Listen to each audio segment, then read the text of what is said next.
Second भाग ready 4 start.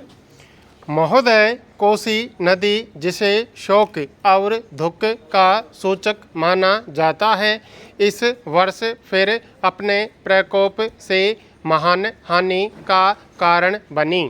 अब इस नदी पर काबू पाने और इसकी उपद्रवी लीला समाप्त करने के लिए भी योजना तैयार हो गई है। इस योजना की रूपरेखा तैयार हो चुकी है और निर्माण का काम हाथ में लिया जा चुका है। आशा है इस योजना के निर्माण से बड़े पैमाने पर जनसाधारण को सेवाएं उपलब्ध होंगी। जब यह नया परीक्षण सफल होगा तो महान योजनाओं के निर्माण में और भारत की महान जनशक्ति के उपयोग के संबंध में हमारी जानकारी और अनुभव में महत्वपूर्ण वृद्धि होगी।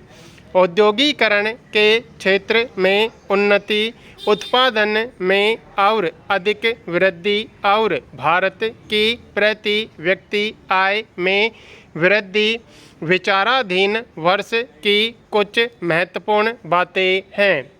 औद्योगिकरण के साथ ही रोजगार के क्षेत्र को विस्तृत करने के प्रयत्न भी बराबर जारी हैं। कुटीर उद्योगों और घरेलू धंधों को प्रोत्साहन देकर औद्योगिकरण और रोजगार में समुचित संतुलन स्थापित करने का प्रयास किया जा रहा है। यह बात सभी स्वीकार करते हैं कि यदि भारत के जनसाधारण को उदासीनता और हार मानने की भावना से मुक्त करना है तो बढ़ती हुई बेरोजगारी को दूर करने का उपाय करना होगा। इस दिशा में घरेलू उद्योग धंधे बहुत से लोगों को आंशिक या पूर्ण उपयोगी काम देकर इस समस्या का बहुत कुछ समाधान कर सकते हैं। इसीलिए पंचवर्षीय योजनाओं में पुराने घरेलू उद्योगों को पुनर्जीवित करने और चालू कुटीर उद्योगों को प्रोत्साहन देने की व्यवस्था की जा रही है। विदेशी मामलों के क्षेत्र में हमारी सफलता और भी अधिक है। हमारी नीति, जिसे मैं सक्रिय और स्वदेश तटस्थता की नीति कहना चाहूँगा, वास्तविक व्यवहार में किसी भी देश अथवा यहाँ के लोगों को अपना शत्रु न समझने की नीति है। इस नीति के फलस्वरूप हमें विश्व शांति के पक्ष की कुछ सेवा करने का अवसर मिला है। हम प्रसन्न और आभारी हैं कि संसार के राष्ट्रों में भारत का स्थान इतना ऊंचा है। इंडोचीन निरीक्षण और नियंत्रण अंतर्राष्ट्रीय आयोग की अध्यक्षता हमने स्वेच्छा से स्वीकार की है और हमारे नागरिक यथासाध्य उस देश में शांतिपूर्ण निर्वाचन संबंधी समस्याओं का सामना कर रहे हैं।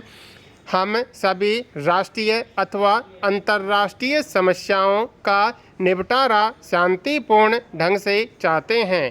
मुझे बहुत प्रसन्नता है कि भारत में फ्रांसीसी बस्तियों की समस्या शांति और सद्भावना के वातावरण में सुलझ सकी है।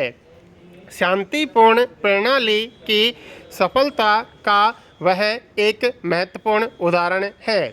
दुर्भाग्य से भारत में पुर्तगाली बस्तियों की ऐसी ही समस्या को सुलझाने की दिशा में प्रगति नहीं की जा सकी।